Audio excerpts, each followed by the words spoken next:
Yesterday, when I was in the Zomato app and trying to book the dinner for me and my wife, so we wanted to order a chicken lollipop and chicken Manchurian rice. तो जैसे मैंने Zomato में देखा, so the cost of these two items was 610 rupees and उसमें उन्होंने एक 100 rupees coupon code add करने के बाद 100 rupees का डिस्काउंट दिया and it came to 510 rupees. So I told to my wife, why not we check it directly with the restaurant जहाँ से हम ऑर्डर कर रहे हैं. तो यही दो चीज़ chicken lollipop and chicken Manchurian जब हमने ऑर्डर किया डायरेक्टली वो रेस्टोरेंट से, so the bill was 404 rupees.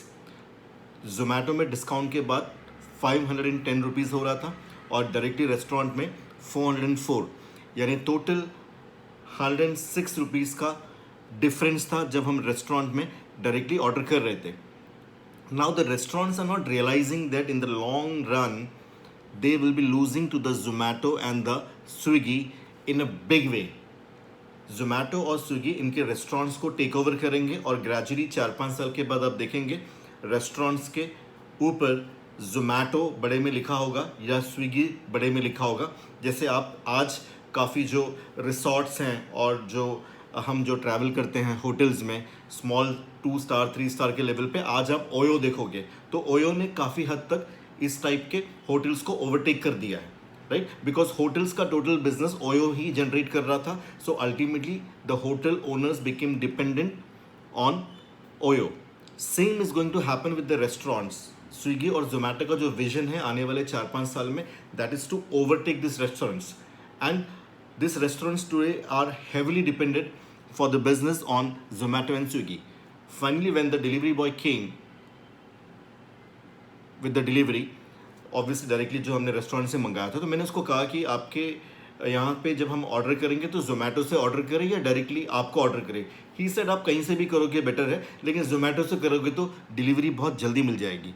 So even this guy is not promoting his restaurant. So restaurants are in a big way going to lose guys. सिर्फ अगर वो delivery boy रख सकते हैं तो काफ़ी हद तक अपनी प्रॉफिटेबिलिटी को वो ग्रो कर सकते हैं. But the problem with the restaurant owner is that they operate with a particular mindset जहाँ पे वो सिस्टम और प्रोसेस पे ज़्यादा फोकस नहीं करते हैं.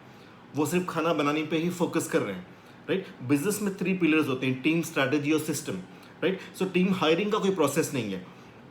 जस्ट बिकॉज टीम हायरिंग का कोई प्रोसेस नहीं है, they are going to lose in a big way to the Zomato and Swiggy. Already जब मैंने काफ़ी रेस्टोरेंट ओनर से बात की तो जो हम अमाउंट ऑर्डर करते हैं जोमेटो और स्विगी में, उसमें से भी काफ़ी बड़ा अमाउंट वो जोमेटो स्विगी को देते हैं. Ultimately they are not left with much profits.